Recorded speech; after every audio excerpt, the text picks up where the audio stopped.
अफसोसनाक खबर दे रहे हैं आपको गलियात ताजवाल नौशहरा से। नौशहरा बलोचाबाद के मकाम पर पटवार जीप को हादसा पेश आया। हादसे में छाछन से सरदार ज़फ़ीर के छोटे भाई सरदार सफ़ीर इंतकाल कर गए हैं। गाड़ी रिवर्स करते हुए गाड़ी हादसे का शिकार हुई और गहरी खाई में जा गिरी।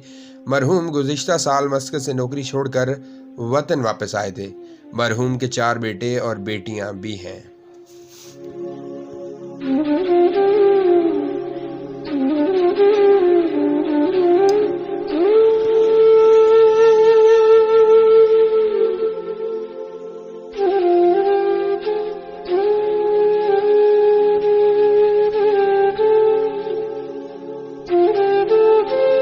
मज़ीद गलियात, हज़ारा, कश्मीर और पाकिस्तान की खबरों के लिए हमारे चैनल को लाइक करें ताकि बर वक्त नई खबरें आप तक पहुंचती रहें।